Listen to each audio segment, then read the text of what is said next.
آج ہم قرآن حکیم کے 15ویں پارے کی کچھ منتخب آیتوں کی تفسیر آپ کے سامنے پیش کریں گے۔ 15ویں پارے کی پہلی آیت جو سورہ بنی اسرائیل کی بھی پہلی آیت ہے، اس آیت کریمہ میں اللہ تبارک و تعالی معراج کے واقعے کو بیان کرتا ہے، اور اس ایک آیت میں معراج کے واقعے کا سبق کیا ہے یہ بھی بتایا گیا، معراج کہاں سے شروع ہوئی اور کہاں تک ہوئی یہ بھی بتایا گیا، اور معراج کے واقعے کی حکمت کیا ہے یہ بھی بتایا گیا۔ سبحان الذی اسری بعبدہ لیلا من المسجد الحرام الى المسجد الاقصى الذي باركنا حوله لنريه من آیاتنا انه هو السمیع البصیر۔ بڑی پاک ہے وہ ذات جو اپنے بندے کو لے کر کے گئی راتوں رات مسجد حرام سے مسجد اقصی تک، لنریہ من آیاتنا تاکہ ہم ان کو اپنی نشانیاں دکھائیں، انہ هو السمیع البصیر، بے شک اللہ تعالیٰ بہت سننے والا جاننے والا ہے۔ سوال یہ ہے کہ معراج کا واقعہ ہمارے نبی صلی اللہ علیہ وسلم کی بہت بڑی فضیلت ہے، مگر قرآن کریم کی اس آیت کی شروعات ہو رہی ہے سبحان الذی سے، بڑی پاک ہے وہ ذات، یعنی آیت کی شروعات نبی کی تعریف سے نہیں ہو رہی ہے، اللہ کی تعریف سے ہو رہی ہے، اور اللہ کی تعریف سے بھی نہیں ہو رہی ہے، اللہ کی تنزیہ سے ہو رہی ہے۔ سبحانہ، اللہ پاک ہے، ایسا کیوں بولا گیا؟ اس میں معراج کا سب سے بڑا سبق بتایا گیا کہ جو اللہ اپنے نبی کو رات کے ایک حصے میں مسجد حرام سے بیت المقدس تک کا لمبا سفر، پھر بیت المقدس سے 7 آسمانوں کا سفر، اور پھر سدرۃ المنتہا کا سفر، یہ سارا سفر کرا سکتا ہے، وہ اللہ اس بات سے پاک ہے کہ اس کا کوئی شریک ہو، اس کا کوئی بیٹا ہو، اس کا کوئی ہمسر ہو، اس کے کوئی برابر ہو، وہ ہر قسم کے شرک سے پاک ہے۔ تو معراج کا سب سے بڑا سبق توحید ہے میرے بھائی، اس اللہ تبارک و تعالیٰ کی توحید ثابت ہوتی ہے، اس کی عظمت ثابت ہوتی ہے معراج کے واقعے سے، کہ جو اللہ اپنے نبی کو راتوں رات اتنا بڑا سفر کرا سکتا ہے، اس اللہ کے ساتھ تم پتھر کے بتوں کو شریک کرتے ہو، اس اللہ کے ساتھ تم نبیوں کو شریک کرتے ہو، اس اللہ کے ساتھ تم فرشتوں کو شریک کرتے ہو، اس اللہ کے ساتھ تم اولیاء اللہ کو شریک کرتے ہو۔ سبحان الذی، اللہ پاک ہے ہر قسم کے شرک سے۔ اور یہ بھی غور کیجئے، یہاں یہ نہیں کہا گیا اللہ اپنے رسول کو لے کر کے گیا، اللہ اپنے نبی کو لے کر کے گیا، اللہ اپنے محبوب کو لے کر کے گئے، یہ نہیں کہا گیا۔ سبحان الذی اسری بعبدہ، بڑی پاک ہے وہ ذات جو اپنے بندے کو لے کر کے گئی۔ اتنی بڑی فضیلت کی بات، اتنا بڑا مقام اللہ تعالیٰ اپنے نبی کا بیان کر رہا ہے، لیکن اپنے نبی کی کون سی صفت یہاں پر اللہ تعالیٰ ذکر کر رہا ہے؟ بعبدہ، اللہ اپنے بندے کو لے کر کے گیا، یعنی اللہ کے نبی کی سب سے بڑی خصوصیت آپ کا بندہ ہونا ہے۔ آپ کے لیے اعزاز کی بات ہے، آپ کے لیے سمان کی بات ہے، آپ کے لیے آنر کی بات ہے کہ آپ اللہ کے بندے ہیں۔ آج ہمارے بہت سارے بھائی جب نبی کی تعریف کرتے ہیں تو وہ یہ سمجھتے ہیں کہ نبی کو اللہ کے مقام پر بٹھا دیں تو یہ نبی کی تعریف ہے۔ نہیں نہیں نہیں، نبی کی تعریف نبی کے بندہ ہونے میں ہے، اور اللہ کے نبی خود فخر کرتے تھے کہ میں اللہ کا بندہ ہوں۔ اسی لیے اللہ کے نبی کہا کرتے تھے لا تطرونی کما اطرت النصارى عیسی ابن مریم، او لوگو تم مجھے اتنا نہ بڑھانا جتنا عیسائیوں نے عیسی ابن مریم کو بڑھایا تھا۔ انما انا عبد، میں تو اللہ کا بندہ ہوں۔ فقولوا عبد اللہ ورسولہ، تم مجھے اللہ کا بندہ کہا کرو، اللہ کا رسول کہا کرو۔ اور یہاں ایک غلط فہمی کی اور تردید ہو جاتی ہے۔ اگر کوئی یہ سمجھتا ہے کہ معراج کا واقعہ خواب میں ہوا یا معراج اللہ کے رسول صلی اللہ علیہ وسلم کی روح کے ساتھ ہوئی، آپ کا جسم نہیں گیا تھا، اس نظریے کی بھی تردید ہو رہی ہے۔ اللہ نے کہا بڑی پاک ہے وہ ذات جو اپنے بندے کو لے گئی۔ بندے کا لفظ بتا رہا ہے کہ اللہ کے نبی جسمانی حالت، جسم کے ساتھ گئے تھے اور بیداری کی حالت میں گئے تھے۔ یہ واقعہ خواب میں نہیں ہوا تھا، اور یہ اس واقعے میں صرف روح نہیں گئی تھی بلکہ اللہ کے نبی کی روح اور باڈی دونوں اس سفر میں گئی تھی۔ اچھا، یہ سفر کہاں سے کہاں تک ہوا؟ مسجد حرام سے مسجد اقصی تک۔ مسجد حرام کو تو صرف مسجد حرام کہا گیا، لیکن مسجد اقصی کا جب اللہ نے ذکر کیا تو کیا کہا؟ الی المسجد الاقصی الذی بارکنا حولہ۔ یہ سفر اس مسجد اقصی تک ہوا جس مسجد اقصی کے آس پاس کی سرزمین کو ہم نے برکت والا بنایا ہے۔ قرآن کریم میں اللہ تعالیٰ نے 5 مقامات پر سرزمین شام کو برکت والی سرزمین کہا ہے۔ کیوں برکت والی سرزمین تھی؟ آج بھی وہ سرزمین بڑی برکت والی ہے۔ کیوں؟ وہ نبیوں کی سرزمین ہے۔ حضرت یعقوب علیہ السلام، حضرت یوسف علیہ السلام، اور اسی طریقے سے بہت سارے انبیاء کی سرزمین۔ حضرت عیسیٰ علیہ السلام وہیں پیدا ہوئے، انبیاء کی سرزمین ہے وہ۔ زیتون کے درختوں کی بھرمار ہے، جو بڑا برکت والا درخت ہے جس کی قرآن میں اللہ نے قسم کھائی ہے۔ تو دنیاوی اعتبار سے بھی اور دینی اعتبار سے بھی وہ سرزمین برکتوں والی سرزمین ہے۔ اللہ نے فرمایا بڑی پاک ہے وہ ذات جو اپنے بندے کو مسجد حرام سے مسجد اقصی تک لے کر کے گئی، جس کے آس پاس ہم نے برکتیں نازل کی ہیں۔ لِنُرِيَهُ مِنْ آیَاتِنَا، تاکہ ہم اپنے بندے کو اپنی نشانیاں دکھائیں۔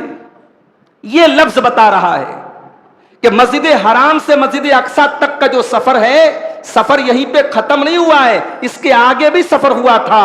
اگر کوئی یہ سمجھتا ہے کہ معراج کا واقعہ یہیں تک ختم ہو گیا تو پھر اس کا کیا مطلب ہے؟ لِنُرِيَهُ مِنْ آیَاتِنَا، تاکہ ہم اپنے نبی کو اپنی نشانیاں دکھائیں۔ بیت المقدس تو مسلمان بھی دیکھتے تھے، کافر بھی دیکھتے تھے، اچھے بھی دیکھتے تھے، برے بھی دیکھتے تھے۔ بیت المقدس کو دیکھنا یہ کوئی بہت بڑی بات نہیں ہے۔ لِنُرِيَهُ مِنْ آیَاتِنَا کا یہ لفظ بتا رہا ہے کہ معراج کا واقعہ اس کے آگے بھی ہوا ہے، اور حدیث میں اس کی پوری تفصیل موجود ہے کہ اللہ کے نبی صلی اللہ علیہ وسلم 7واں آسمانوں پر گئے، وہاں نبیوں سے ملاقات ہوئی، جنت کے مناظر آپ کو دکھائے گئے، جہنم کے مناظر آپ کو دکھائے گئے، مختلف آپ کی امت کے اور انسانوں میں مختلف قسم کے گنہگاروں کو جو عذاب دیا جا رہا ہے وہ عذاب آپ کو دکھایا گیا۔ پھر اللہ تبارک و تعالیٰ نے آپ سے کلام کیا اور آپ کے اوپر نمازیں فرض ہوئیں۔ یہ ساری تفصیلات آپ کو حدیث کی کتابوں میں ملے گی۔ یہاں اللہ نے بس ایک لفظ کے ذریعے اشارہ کر دیا، لِنُرِيَهُ مِنْ آیَاتِنَا، تاکہ ہم اپنے نبی کو اپنی نشانیاں دکھائیں۔ اس کے بعد اللہ تبارک و تعالیٰ نے یہودیوں کا ذکر کیا۔ اچھا، یہ معراج کا واقعہ بیان کرنے کے فوراً بعد اللہ تعالیٰ نے موسیٰ علیہ السلام کا اور یہودیوں کا ذکر کیوں کیا؟ کیونکہ اب تک اللہ کے رسول کے آنے کے پہلے جتنے نبی آئے تھے سب بنی اسرائیل میں سے آئے تھے، سب حضرت ابراہیم کی نسل میں سے آئے تھے۔ آخری نبی حضرت اسماعیل علیہ السلام کی نسل سے آئے۔ ہمارے آخری نبی، پیارے نبی جناب محمد رسول اللہ صلی اللہ علیہ وسلم حضرت اسماعیل کی نسل سے آئے۔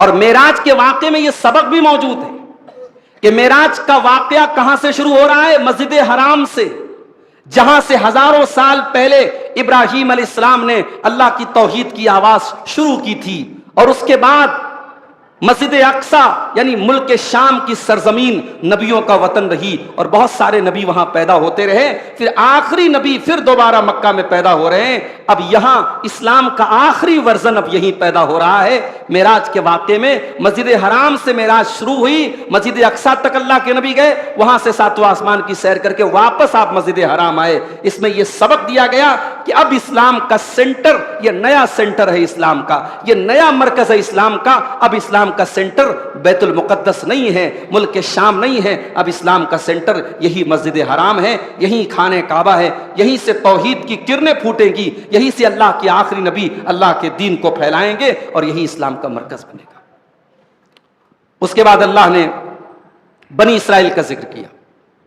بنی اسرائیل پر ان کی تاریخ میں 2 ایسا دور آیا جب ان کی اپنے گناہوں کی وجہ سے بڑی تباہی ان کے اوپر آئی۔ اللہ نے فرمایا وَقَضَيْنَا إِلَىٰ بَنِي إِسْرَائِيلَ فِي الْكِتَابِ لَتُفْسِدُنَّ فِي الْأَرْضِ مَرَّتَيْنِ وَلَتَعْلُنَّ عُلُوًّا كَبِيرًا۔ ہم نے بنی اسرائیل کو اللہ کی کتاب میں تورات میں بنی اسرائیل کے بارے میں یہ فیصلہ کر دیا.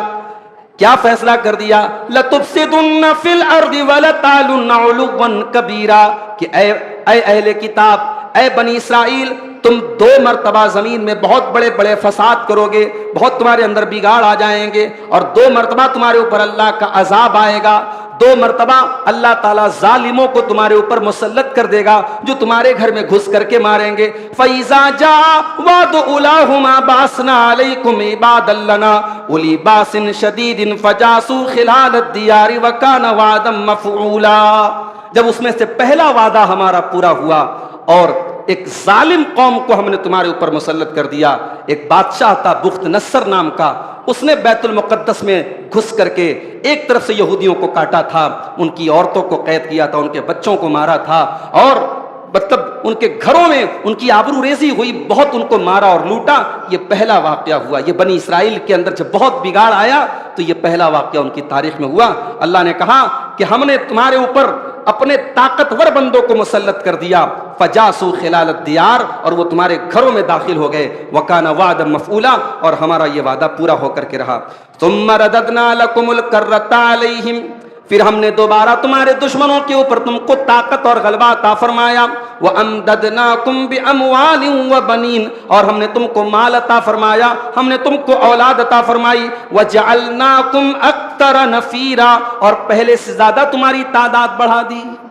یعنی اس تباہی کے بعد بنی اسرائیل ایک بار پھر ابھر کر کے سامنے آئے. پھر بیت المقدس پر ان کا قبضہ ہوا، پھر ان کے مال میں، ان کی اولاد میں اللہ نے برکت دی.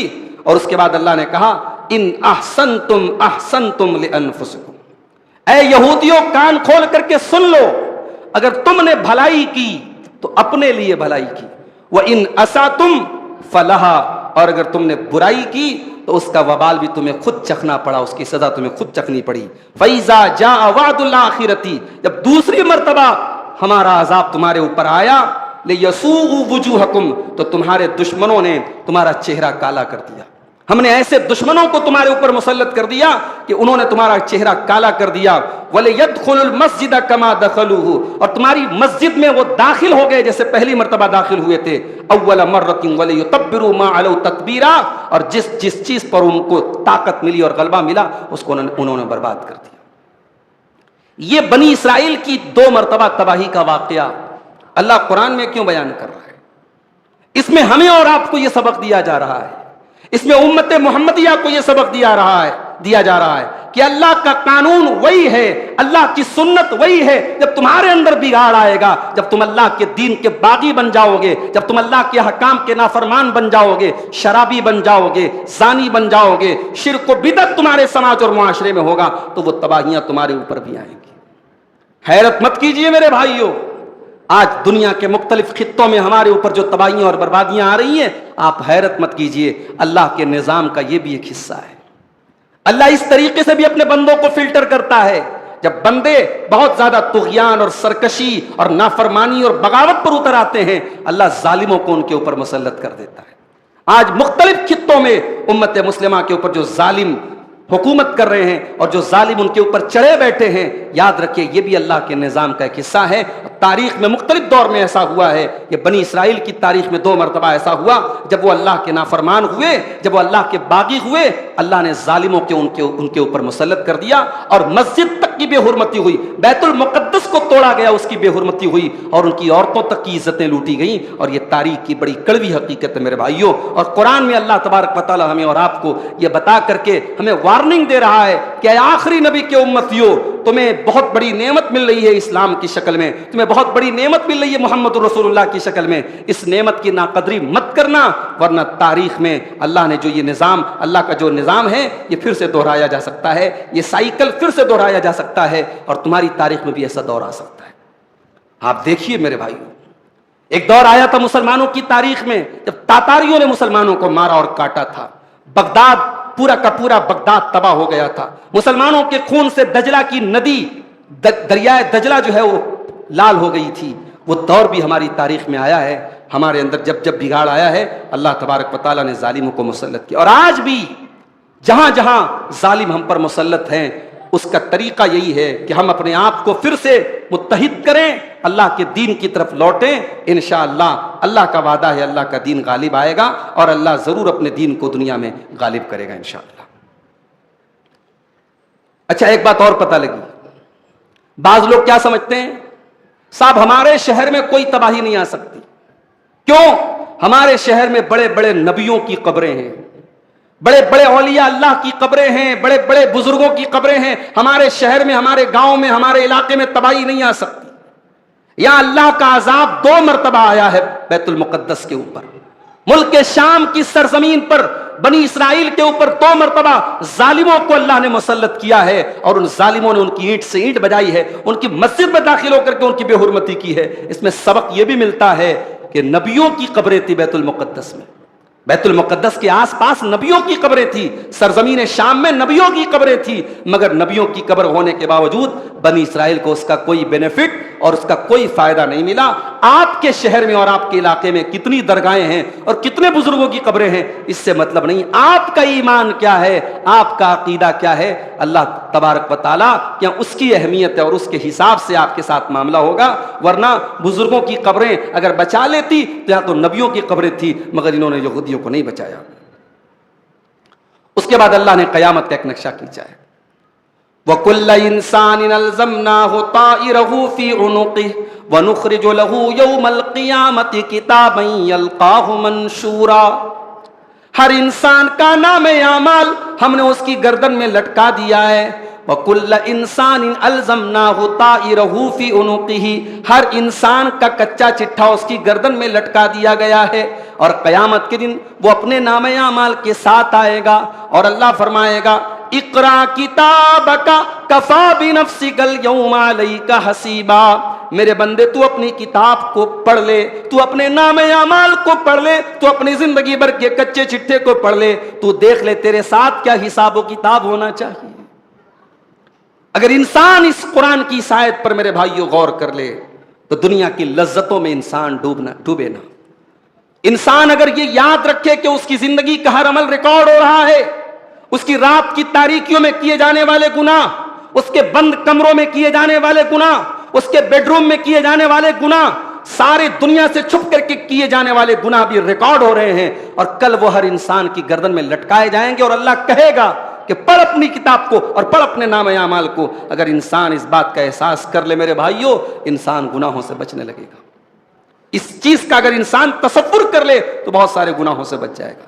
اور اس کے بعد اللہ نے فرمایا من اہتدی فانما یہتدی لنفسہ، جو ہدایت کا راستہ اپناتا ہے وہ اپنے لیے ہدایت کا راستہ اپناتا ہے. ومن ضل فانما یضل علیہا، اور جو گمراہی کا راستہ اپناتا ہے وہ اپنا ہی نقصان کرتا ہے. ولا تزر وازرۃ وزر اخرى، اور کوئی کسی دوسرے کا بوجھ نہیں اٹھائے گا.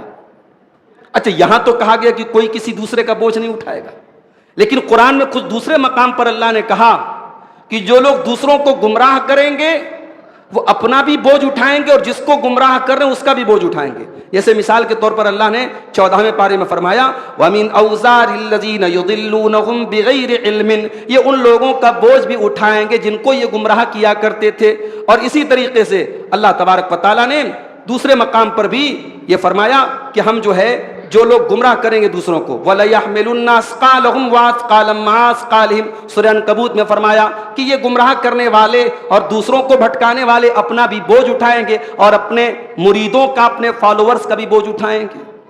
تو یہاں تو قرآن کہہ رہا ہے کہ کوئی دوسرے کا بوجھ نہیں اٹھائے گا، اور اللہ خود دوسرے مقام پر کہہ رہا ہے کہ گمراہ کرنے والے دوسروں کا بوجھ اٹھائیں گے. تو ایسا لگ رہا ہے کہ دونوں آیتوں میں کنٹراڈکشن ہو رہا ہے، دونوں آیتوں میں ٹکراؤ ہو رہا ہے، کوئی ٹکراؤ نہیں ہو رہا ہے. یہ آیت اپنی جگہ بالکل صحیح ہے، وہ آیت اپنی جگہ بالکل صحیح ہے. کوئی کسی دوسرے کا بوجھ نہیں اٹھائے گا، ہر آدمی اپنے عمل کا ذمہ دار ہوگا. مگر جو دوسروں کو گمراہ کر رہا ہے، دوسروں کو بھٹکا رہا ہے، وہ ڈبل گناہ کر رہا ہے. ایک تو وہ خود غلط کام کر رہا ہے اور دوسروں کو غلط راستے پہ لے کے جا رہا ہے. تو جب کرائم ڈبل ہے، جب گناہ ڈبل ہے تو سزا بھی اس کو ڈبل ملے گی.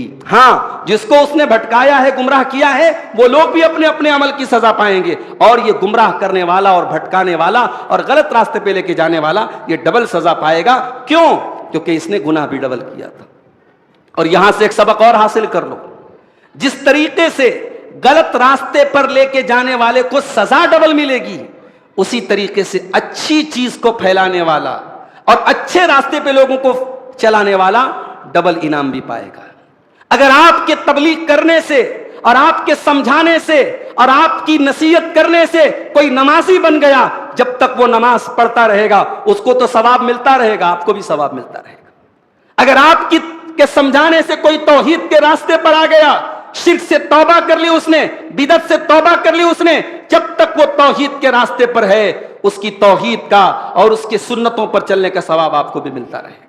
اللہ کے پیارے نبی کی حدیث ہے، من دل علی خیر فلہ مثل اجر فاعلہ، جو کسی بھلائی کی دعوت دیتا ہے، جو بھلائی کے راستے پہ لوگوں کو لے کے چلتا ہے، اس کو کرنے والے کے برابر ثواب ملتا ہے۔ رمضان کے مہینے میں آپ افطار کرتے ہیں، افطار میں آپ نے کسی کو شامل کر لیا، کسی دوست کو، کسی پڑوسی کو، کسی رشتہ دار کو آپ نے اپنے افطار میں شامل کر لیا۔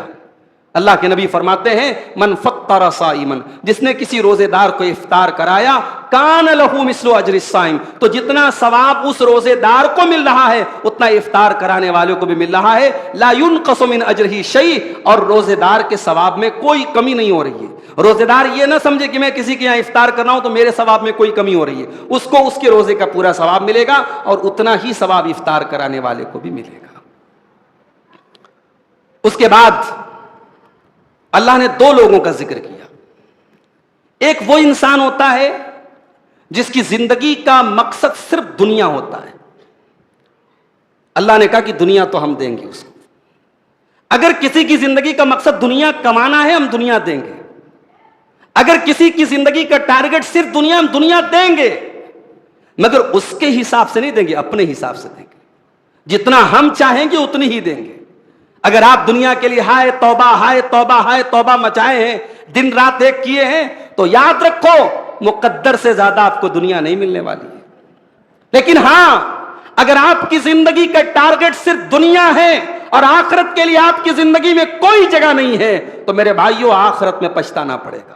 اللہ نے فرمایا، من کان یرید العاجلۃ عجلنا لہ فیہا ما نشاء لمن نرید، جو دنیا کو چاہتا ہے، من کان یرید العاجلۃ، جو دنیا کو چاہتا ہے، جو جلدی والی چیز کو چاہتا ہے۔ دیکھیے دنیا کو اللہ نے جلدی والی چیز کہا ہے۔ دنیا ٹیمپرری چیز ہے۔ دنیا کیا ہے میرے بھائی؟ آج آپ بڑے عیش و آرام سے ہیں، اللہ نہ کرے کل بیماری آئے گی اور آپ کا سارا عیش و آرام دھرا کا دھرا رہ جائے گا۔ آج آپ کو گورنمنٹ جاب میں ہیں، اچھی سیلری مل رہی ہے، کل اللہ نہ کرے کوئی مصیبت آ گئی، نوکری چلی گئی، انسان عرش سے فرش پر آ گیا، سڑک پر آ گیا۔ اتر پردیش کے مدرسوں کے بارے میں بھی وہاں کے ہائی کورٹ کا ایک آرڈر آیا ہے اور تمام سرکاری ٹیچر وہاں پریشان ہیں کیونکہ سب کی نوکری پر جو ہے تلوار لٹک گئی۔ سارے بیچارے جو 1-1 لاکھ 1.5 لاکھ روپے جن کی سیلری تھی، جو پینشن پا رہے تھے، اطمینان سے تھے، رمضان کا مہینہ تھا، اپنی عید کی تیاریاں کر رہے تھے، آج وہ بیچارے رو رہے ہیں، گڑ گڑا رہے ہیں، اللہ سے دعائیں کر رہے ہیں۔ ہم نہیں جانتے میرے بھائیوں کہ کل ہمارے ساتھ کیا ہو جائے گا۔ اسی لیے اللہ نے دنیا کو عاجلہ کہا ہے، یہ جلدی والی دنیا ہے۔ جیسے آج کے دور میں ہمارے نوجوان فاسٹ فوڈ کو پسند کرتے ہیں، فٹافٹ کھاؤ، فٹافٹ جو ہے بناؤ، جلدی سے کھاتے ہیں، جلدی سے جو ہے معاملہ ختم ہو جاتا ہے۔ فاسٹ فوڈ کا دور ہے، تو دنیا بھی بڑی فاسٹ ہے۔ من کان یرید العاجلہ، جو دنیا چاہتا ہے، جو جلدی والی چیز کو چاہتا ہے، اللہ کہتا ہے اجلنا، ہم اسے بھی جلدی دے دیں گے۔ آپ زکوٰۃ دیتے ہیں نا، زکوٰۃ کا ثواب آپ کو ملے گا، کب ملے گا؟ آخرت میں ملے گا۔ نماز پڑھتے ہیں، نماز کا ثواب ملے، کب ملے گا؟ آخرت میں ملے گا۔ انسان کی سوچ کیا ہو گئی ہے؟ انسان کو نقد چاہیے، انسان کو ابھی چاہیے، فوراً چاہیے، اس کو ابھی اس کی نیکی کا ریوارڈ چاہیے۔ اللہ نے کہا اگر تم کو ابھی چاہیے، اجلنا لہ فیہا ما نشاء، تو دنیا تو ہم تمہیں دیں گے، لیکن اس کو دیں گے جس کو ہم چاہیں گے، اور اتنی دیں گے جتنی ہم چاہیں گے۔ اجلنا لہ فیہا ما نشاء لمن نرید ثم جعلنا لہ جہنم یصلاھا مذموما مدحورا، جس کی زندگی کا مقصد صرف دنیا کمانا تھا اور آخرت کے لیے اس کی زندگی میں کوئی جگہ نہیں تھی، ہم اس کو جہنم کے اندر ذلیل و خوار کر کے ڈالیں گے، وہ ذلیل و خوار ہو کر کے جہنم میں جائے گا۔ ومن اراد الآخرۃ وسعى لها سعيها وهو مؤمن فأولئك كان سعيهم مشكورا، اور ہاں جو آخرت کو چاہتا ہے، ومن اراد الآخرۃ، جس کی زندگی کا مقصد آخرت کو بہتر بنانا ہے، جو چاہتا ہے آخرت کو بنانا، وسعی لہا سعیہا، اور آخرت والی کوشش کرتا ہے، وہو مومن، اور وہ ایمان والا ہوتا ہے۔ پتہ یہ چلا کہ آخرت میں کامیاب ہونے کے لیے 3 کنڈیشن ہیں، 3 شرطیں ہیں، نوٹ کر لو اس کو۔ پہلی چیز آپ کی نیت صحیح ہونا، دوسری چیز آپ کی کوشش صحیح ہونا، اور تیسری چیز آپ کا ایمان صحیح ہونا۔ اگر آپ کی کوشش اچھی ہے، آپ ایمان والے بھی ہیں، نیت گڑبڑ ہے، تو حدیث میں آتا ہے نماز آپ ہمارے منہ پر مار دی جائے گی۔ من صلی یرائی، جو نماز ریاکاری کے لیے پڑھے گا، نماز نبی کے طریقے پر پڑھ رہا ہے، ایمان والا بھی ہے، مگر نماز کا مقصد غلط ہے، ارادہ غلط ہے، نیت غلط ہے، نماز منہ پر مار دی جائے گی۔ تو پہلی چیز ارادہ صحیح ہونا، اور دوسری چیز کوشش صحیح ہونا۔ کہیں ایسا نہ ہو کہ آپ عمل تو کر رہے ہیں، عمل گڑبڑ ہے اپنے آپ میں، اس عمل کی دلیل نہیں ہے کتاب و سنت میں، اس عمل کا پروف نہیں ہے کتاب و سنت میں، عمل بہت کر رہے ہیں آپ۔ 27 رجب کو ہمارے بہت سارے بھائی رات بھر نماز پڑھتے، 1000 رکعت نماز پڑھتے ہیں، اس کو کہتے ہیں صلاۃ الفیہ، 1000 رکعت نماز۔ کوئی ثبوت نہیں ملتا اس کا، نہ نبی نے پڑھی نہ صحابہ نے پڑھی۔ کہتے ہیں صاحب 27 رجب کو معراج کا واقعہ پیش آیا۔ الرحیق المختوم سیرت کی بڑی مشہور کتاب ہے، شاید آپ نے پڑھی ہو، نہ پڑھی ہو تو پڑھ لیجئے گا، آپ کے انڈیا ہی کے ایک عالم نے لکھی ہے، اس کتاب کو آپ جا کے پڑھیے، اس میں لکھا ہوا ہے کہ معراج کا واقعہ کس تاریخ کو ہوا تو چھوڑ دو، کس مہینے کو ہوا چھوڑ دو، کس سال ہوا، اس کی بھی کوئی کنفرم، اس کا کوئی ویریفائڈ کوئی قول نہیں ملتا، کوئی پروف نہیں ملتا، کوئی کنفرمیشن نہیں ملتا۔ تو جس واقعے کی تاریخ کا پتہ نہیں، آپ نے تاریخ مقرر کر لی اور پھر اس رات آپ عبادت کر رہے ہیں اور یہ سمجھ رہے صاحب ہمیں ثواب ملے گا۔ ومن اراد الاخرۃ، جو آخرت کا ارادہ کرے گا، وسعی لہا سعیہا، اور اس کے لیے صحیح کوشش کرے گا، وہو مومن، اور وہ ایمان والا ہوگا، اولئک کان سعیہم مشکورا، اللہ فرماتا ہے کہ ایسے لوگوں کی کوشش کی اللہ تعالیٰ قدر کرے گا، ان کی کوششوں کا ثواب دے گا۔ یہ 3 کنڈیشن جب آپ کی پوری ہوگی تب آپ کی نیکیاں اللہ تبارک و تعالیٰ کے کام آئیں گی۔ اس کے بعد اللہ تبارک و تعالیٰ نے کچھ نصیحتیں ہمیں کی ہیں۔ وَقَضَىٰ رَبُّكَ أَلَّا تَعْبُدُوا إِلَّا إِيَّاهُ، تمہارے رب کا یہ فیصلہ ہے کہ عبادت کرو تو صرف اور صرف اسی کی کرو، اس کی عبادت میں کسی کو شریک نہ کرو۔ وَبِالْوَالِدَيْنِ إِحْسَانًا، اور اپنے ماں باپ کے ساتھ تم اچھا سلوک کرو۔ اللہ نے اپنی توحید کے فوراً بعد ماں باپ کا ذکر کیا۔ کیوں؟ کیونکہ ہمارے وجود کا ذریعہ ہمارے ماں باپ ہیں، ہمارے دنیا میں آنے کا ذریعہ ہمارے ماں باپ ہیں، اور اللہ تبارک و تعالیٰ کے بعد سب سے بڑا حق ہمارے اوپر ہمارے ماں باپ کا ہے۔ وَبِالْوَالِدَيْنِ إِحْسَانًا، اپنے ماں باپ کے ساتھ تم بھلائی کرو، قول کے ذریعے بھی بھلائی کرو، عمل کے ذریعے بھی بھلائی کرو، اپنی زبان کے ذریعے بھی بھلائی کرو، اپنی ایکٹیویٹی کے ذریعے بھی ان کے ساتھ بھلائی کرو۔ اما یبلغن عندک الکبر احدہما او کلاہما، جب تمہارے ماں باپ میں سے کوئی ایک تمہارے پاس بڑھاپے کو پہنچ جائے یا دونوں بڑھاپے کو پہنچ جائیں، فلا تقل لہما اف، تو تم ہرگز ان کو اف بھی نہ کہنا۔ ایسا کیوں کہا اللہ نے؟ بڑھاپے کو پہنچ جائیں تب اف مت کہنا ہے۔ کیا ماں باپ اگر جوان ہیں تو ان کو اف بول سکتے ہیں؟ تب بھی تو نہیں بول سکتے، مگر جب ماں باپ بوڑھے ہو جاتے ہیں تو ان کے مزاج میں ایک چڑچڑاپن آ جاتا ہے، ان کی بہت ساری باتیں آپ کو برداشت کرنی پڑتی ہیں، ان کی بعض باتیں آپ کے دماغ پر بوجھ کی طرح لگتی ہیں، وہ آپ کے صبر کا امتحان ہوتا ہے۔ اللہ کہہ رہا ہے ماں باپ جب تک صحت مند تھے، تندرست تھے، تب تک تو تیرے لیے کوئی مسئلہ نہیں تھا، اب جب ماں باپ بوڑھے ہو گئے، ان کو تیرے سہارے کی ضرورت پڑی ہے، تو یاد کر کے جب تجھے ان کے سہارے کی ضرورت تھی، انہوں نے تیرے لیے کیسی کیسی تکلیفیں اٹھائی تھی، تیری گندگیوں کو صاف کیا تھا، تیری بیماریوں میں راتوں میں جاگے تھے، وہ تیرے آرام کے لیے انہوں نے اپنے آرام کو قربان کیا تھا۔ اگر آج وہ بڑھاپے کو پہنچے ہیں تو خبردار اپنی زبان سے ان کو اف بھی نہ کہنا۔ اور یہاں ایک اور قابل غور نقطہ ہے، یہاں اللہ نے کہا کہ جب تیرے والدین تیرے پاس بڑھاپے کو پہنچ جائیں، اس کا مطلب بڑھاپے میں والدین ہمارے پاس ہونے چاہیے۔ یہ کلچر اسلام کا نہیں ہے، ماں باپ بوڑھے ہو جائیں تو اولڈ ہاؤس بھیج دو ان کو، کہ صاحب یہ ہمارے ساتھ نہیں رہ سکتے, ہمارے بچوں سے ان کا مزاج میچ نہیں کرتا, یہ جنریشن گیپ ہو رہا ہے, ہمارے اور ان کے خیالات مل نہیں رہے, ہم اس گھر میں نہیں رہ سکتے, ان کو باہر کر دو. اور یہیں پر ایک بڑی اہم بات آپ کو بتانا چاہتا ہوں. ہمارے یہاں دو ٹائپ کے فیملی سسٹم چلتے ہیں. ایک صاحب جوائنٹ فیملی سسٹم ہے, ایک ہے separate family system. Joint family system کو لوگ بڑی تعریف کرتے ہیں, صاحب یہ بہت اچھا ہے, بڑی محبت ہوتی ہے اس کی, سارے بچے ساتھ میں رہے, ماں باپ بھی بڑے خوش ہوتے ہیں. بعض ماں باپ تو کہتے ہیں بڑے جذباتی انداز میں کہتے ہیں, جب تک ہم زندہ ہمارے بچے الگ نہیں ہوں گے. بولتے ہیں نا ایسا لوگ. اس جوائنٹ فیملی سسٹم کی اسلام میں کیا حقیقت ہے؟ کوئی حقیقت نہیں ہے. یہ جو جوائنٹ فیملی سسٹم ہمارے یہاں چل رہا ہے, معاف کیجئے گا, عذاب ہے ہمارے سماج کے لیے. جس کو آپ بڑی تعریف کرتے ہیں کہ صاحب بڑا اچھا ہے, اسی سماج میں نے دیکھا ہے یہ جوائنٹ فیملی سسٹم عذاب کی شکل میں ہمارے سماج پر لاد دیا گیا ہے. آئیے میں بتاتا ہوں کو آپ کو یہ عذاب کیسے ہے. جوائنٹ فیملی سسٹم کا سب سے بڑا نقصان, پردے کی تو واٹ لگ جاتی ہے. شادی کر کے بہو آئی ہے, اسی گھر میں دیور رہ رہا ہے, اسی گھر میں جیٹ رہ رہا ہے, دیور سے کوئی پردہ نہیں, جیٹ سے کوئی پردہ نہیں, ایک ہی کچن ہے, ایک ہی جو ہے جگہ سب لوگ آ رہے ہیں جا رہے ہیں, کوئی پردے کا اہتمام نہیں ہے. اور میں نے ایسی بھی جوائنٹ فیملی دیکھی ہے, 45 لوگ صاحب ایک ساتھ جوائنٹ فیملی میں رہتے ہیں, اور وہ لڑکی جو شادی کے پہلے اپنے مائکے میں کچن میں نہیں جاتی تھی, اب 45 لوگوں کی روٹی اس کو یہاں بنانا پڑ رہا ہے. اور صاحب بہت بڑے لوگ ہیں اور بڑے فخر سے کہتے ہیں صاحب ہمارے یہاں تو 45 لوگ ساتھ میں رہتے ہیں. یہ ظلم نہیں ہے اور عورت کے اوپر, یہ اس نئی نویلی دلہن پر ظلم نہیں ہے, اس نازک اندام لڑکی کے اوپر ظلم نہیں ہے جس نے زندگی میں کبھی کچن کے کام نہیں کیے تھے. 45 لوگوں کی روٹیاں آپ اس سے بنوا رہے ہیں اور آپ فخر ظاہر کر رہے ہیں صاحب ہمارے یہاں بڑی محبت ہے, بڑی جوائنٹ فیملی, بہت بڑی ہماری جوائنٹ فیملی ہے. اور ایسی جوائنٹ فیملی کا کیا مطلب ہے میرے بھائی؟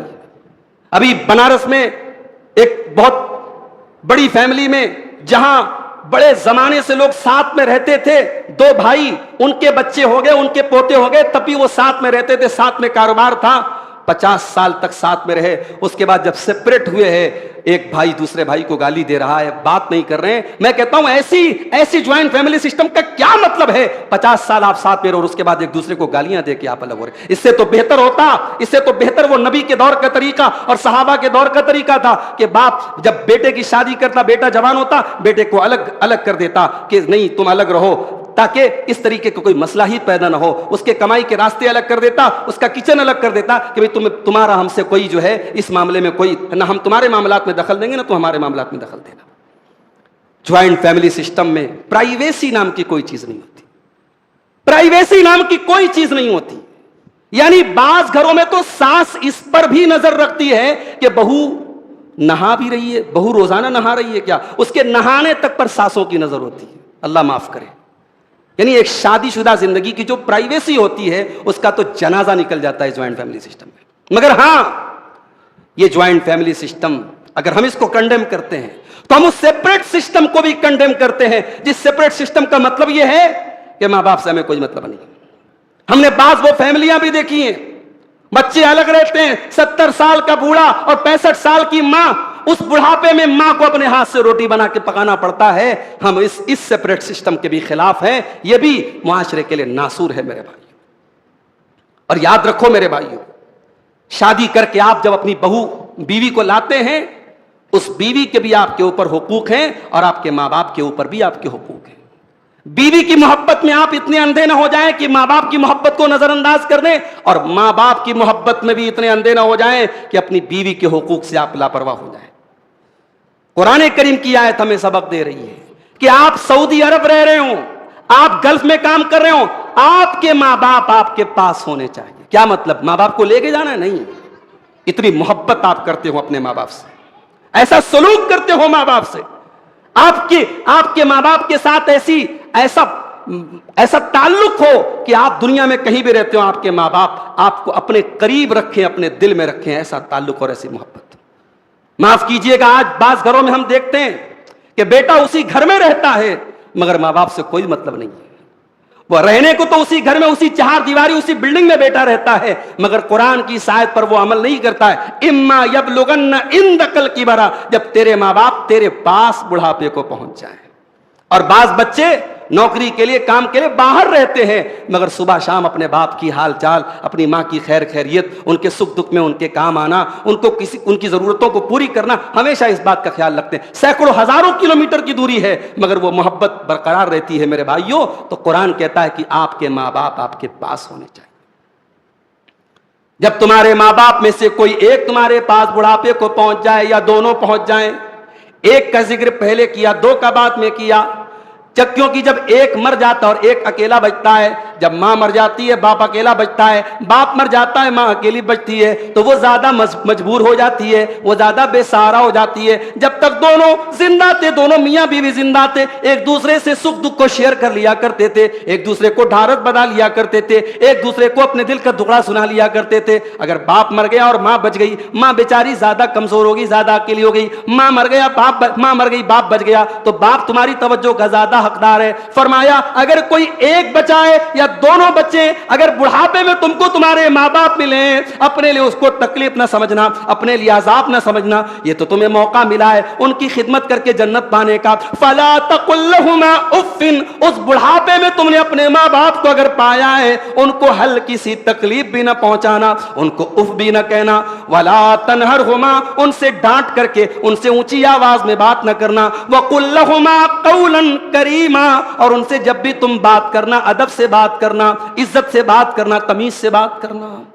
وَاخْفِضْ لَهُمَا جَنَاحَ الذُّلِّ مِنَ الرَّحْمَةِ، اور اپنے ماں باپ کے لیے اپنے آپ کو جھکا دینا، اپنے آپ کو نرم بنا لینا، اپنے نرمی کے بازوؤں کو جھکا دینا، ان کے سامنے اپنے آپ کو بڑا نہ سمجھنا، ان کے سامنے اپنے عہدے کا، اپنے رتبے کا تم روب نہ جھاڑنا۔ بعض لوگ ہوتے ہیں کوئی اونچا پوسٹ مل گیا، کوئی اونچا عہدہ مل گیا تو ماں باپ پر بھی روب جھاڑتے۔ معاف کرنا میرے بھائی، آپ جتنے بھی اونچے ہو جائیں، جب ماں کے قدموں پر پہنچو تو یہ سمجھو کہ یہ میری کائنات ہے، یہ میری جنت ہے۔ اب دنیا کے لیے بہت بڑے آفیسر ہوں گے، دنیا کے لیے بہت بڑے منتری ہوں گے، دنیا کے لیے بہت بڑے ایم ایل اے اور ایم پی ہوں گے، اپنی ماں کے لیے آپ ایک بیٹے ہیں، اور ماں کے قدموں پر جب پہنچو تو یہ سوچ کر کے پہنچو کہ یہ میری جنت اور یہ میری کائنات ہے۔ وَاخْفِضْ لَهُمَا جَنَاحَ الذُّلِّ مِنَ الرَّحْمَةِ، اپنے ماں باپ کے لیے اپنے رحمت کے بازوؤں کو بچھا دینا۔ وَقُلْ رَبِّ ارْحَمْهُمَا كَمَا رَبَّيَانِي صَغِيرًا، اور یہ دعا پڑھتے رہنا کہ اے میرے پروردگار، میرے ماں باپ پر رحم فرما جس طریقے سے بچپن میں انہوں نے مجھے پالا ہے۔ یعنی ہماری یہ اوقات نہیں کہ ہم ماں باپ کا بدلہ دے سکیں۔ ماں باپ نے ہمیں پالنے میں جو تکلیفیں اٹھائی ہے، ہم ان کا بدلہ نہیں، ہم اللہ سے کہتے کہ اللہ تو رحم فرما، میرے بس کی بات نہیں ہے، ہمارے ماں باپ پر تو رحم فرما۔ ماں باپ کے مرنے کے بعد بھی یہ دعا یاد کر لو میرے بھائی، جن کے ماں باپ مر چکے ہیں، جب بھی دعا کے ہاتھ اٹھاؤ، یہ چھوٹی سی دعا قرآن نے ہمیں سکھائی ہے، رب ارحمہما کما ربیانی صغیرا، کہ اے میرے پروردگار، میرے ماں باپ پر رحم فرما جس طریقے سے بچپن میں انہوں نے مجھے پالا ہے۔ اس کے بعد فضول خرچی کرنے والوں کا ذکر کیا گیا۔ فرمایا ولا تبذر تبذیرا، فضول خرچی نہ کرنا، ان المبذرین کانوا اخوان الشیاطین، فضول خرچی کرنے والے شیطان کے بھائی ہیں۔ شیطان یہی چاہتا ہے آپ کا مال شراب پر خرچا ہو، آپ کا مال زنا کے اڈے پر خرچا ہو، آپ کا مال حرام جگہوں پر خرچا ہو۔ حرام جگہ پر ایک پیسہ بھی خرچ کرنا یہ فضول خرچی ہے، اور حلال جگہوں پر لاکھوں روپیہ خرچ کر دو تب بھی فضول خرچی نہیں ہے۔ اگر آپ اللہ کے راستے میں، اللہ کے دین پر چلنے میں اگر لاکھوں روپیہ خرچ کر رہے ہیں وہ فضول خرچی نہیں ہے۔ اگر اپنے بال بچوں کی ضرورتوں کو پورا کرنے میں، ان کے جائز شوق کو پورا کرنے میں آپ لاکھوں روپے خرچ کر رہے ہیں وہ فضول خرچی نہیں ہے۔ فضول خرچی کب ہے؟ جب آپ اللہ کی جائز لمٹ کو کراس کریں، یا آپ گناہ کے کاموں میں آپ ایک پیسہ بھی خرچ کریں، وہ تبذیر ہے۔ اور اللہ نے فرمایا تبذیر کرنے والے اور غلط راستے پر اللہ کا مال خرچ کرنے والے شیطان کے بھائی ہیں۔ وَكَانَ الشَّيْطَانُ لِرَبِّهِ كَفُورًا، اور شیطان اپنے رب کا بہت بڑا ناشکرا ہے۔ اللہ نے مال دیا ہے، مال اللہ کی بہت بڑی نعمت ہے، اور اس نعمت پر اللہ کا شکر یہ ہے کہ مال کا صحیح استعمال کیا جائے۔ اگر مال کا آپ غلط یوز کر رہے ہیں تو یہ اس نعمت پر بہت بڑی ناشکری ہے، اور اللہ کہہ رہا ہے کہ یہ ناشکری شیطان کی عادت ہے۔ اس کے بعد فرمایا وَلَا تَقْتُلُوا أَوْلَادَكُمْ، اپنی اولاد کو تم قتل نہ کرو، اپنی اولاد کا مرڈر نہ کرو۔ وَلَا تَقْتُلُوا أَوْلَادَكُمْ خَشْيَةَ إِمْلَاقٍ، اپنی اولاد کو تم فاقہ کشی کے ڈر سے، اپنے پیٹ کے لیے اپنی اولاد کو قتل نہ کرو۔ نَحْنُ نَرْزُقُهُمْ وَإِيَّاكُمْ، تمہاری اولاد کو روزی ہم دیتے ہیں اور تم کو بھی روزی ہم دیتے ہیں۔ إِنَّ قَتْلَهُمْ كَانَ خِطْئًا كَبِيرًا، اولاد کو قتل کرنا بہت بڑا گناہ ہے۔ عرب میں کیا ہوتا تھا؟ لوگ اولاد کو قتل کر دیتے تھے، بیٹیوں کو مار دیتے تھے، بچوں کو مار دیتے تھے. کیوں؟ یہ بڑا ہو کر کے اس کو ہم کھلائیں گے کہاں سے؟ اس لیے اگر کوئی اپنے بچے کو چاہے پیدا ہونے کے بعد قتل کرے یا ماں کے پیٹ میں قتل کرے، اگر یہ سوچ کے، اس سوچ اور اس مینٹیلٹی کے ساتھ قتل کر رہا ہے کہ ہم اس کو کیسے کھلائیں گے، تو وہ کان کھول کر کے سن لے، بہت بڑا گناہ کر رہا ہے. اس لیے کہ آپ کو کھلانے والا بھی اللہ ہے اور آپ کی پیدا ہونے والی اولاد کو بھی کھلانے والا اللہ ہے. آپ اپنی اولاد کو نہیں کھلاتے ہیں، اس غلط فہمی میں مت رہیے گا. آپ کو بھی روزی دینے والا اللہ، آپ کی اولاد کو بھی روزی دینے والا اللہ ہے. اس کے بعد فرمایا وَلَا تَقْرَبُوا الزِّنَا، اور تم زنا کے قریب بھی نہ جانا. دیکھیے اولاد کے قتل کے فوراً بعد زنا کا ذکر کیا، کیونکہ زنا کرنے والا بھی ایک طریقے سے اولاد کو قتل کر رہا ہے. کیوں؟ اس لیے کہ وہ ظاہر ہے کہ اولاد پیدا ہونے کا جو ایک جائز پروسیس ہے اس کو نہ اپنا کر کے وہ ناجائز طریقہ اپنا رہا ہے. اور زنا سے پیدا ہونے والی اولادیں عام طور سے مار دی جاتی ہیں، ایبارشن کر دیے جاتے ہیں، ان کو پھینک دیا جاتا ہے. تو زنا ایک طریقے سے اولاد کے قتل کی ایک شکل زنا بھی ہے. اور جب زنا کا ذکر آیا تو اللہ نے یہ نہیں کہا زنا مت کرو، اللہ نے کہا وَلَا تَقْرَبُوا الزِّنَا، زنا کے قریب بھی نہ جاؤ. زنا کے قریب لے جانے والی چیزیں بھی حرام ہیں. اگر آپ اپنی آنکھوں کے سلسلے میں آپ احتیاط نہیں کرتے، آنکھوں کا غلط استعمال کرتے ہیں، تو یہ چیز بھی آپ کو زنا تک لے کے جا رہی ہے. انسان اپنے ہاتھوں سے بھی زنا کرتا ہے، اپنی آنکھوں سے بھی زنا کرتا ہے، اپنے منہ سے بھی زنا کرتا ہے، اپنے پیروں سے بھی زنا کرتا ہے. اللہ کے نبی نے فرمایا کہ ان العینان زناہما النظر، آنکھوں کا زنا حرام چیزوں کو دیکھنا ہے. الاذنان زناہما الاستماع، کانوں کا زنا غلط چیزوں کو سننا ہے. واللسان زناہ الکلام، اور زبان کا زنا غلط باتوں کو منہ سے نکالنا ہے. والید زناہ البطش، اور ہاتھوں کا زنا غلط چیزوں کو ٹچ کرنا ہے. والرجل زناہ الخطا، اور پیروں کا زنا غلط چیزوں کی طرف چل کے جانا ہے. والقلب یہوی ویتمنا، اور انسان کا دل ناجائز خواہشات اور ناجائز چیزوں کی آرزو کرتا ہے. والفرج یصدق ذلک او یکذبہ، اور پھر انسان کی شرمگاہ یا تو اس کی تصدیق کر دیتی ہے یا اس کی تکذیب کر دیتی ہے. تو یاد رکھو میرے بھائیوں، جو چیز زنا کے قریب لے کے جائے وہ بھی حرام ہے. اسلام نے کیوں سختی کی؟ عورت نکلے تو پردے میں نکلے.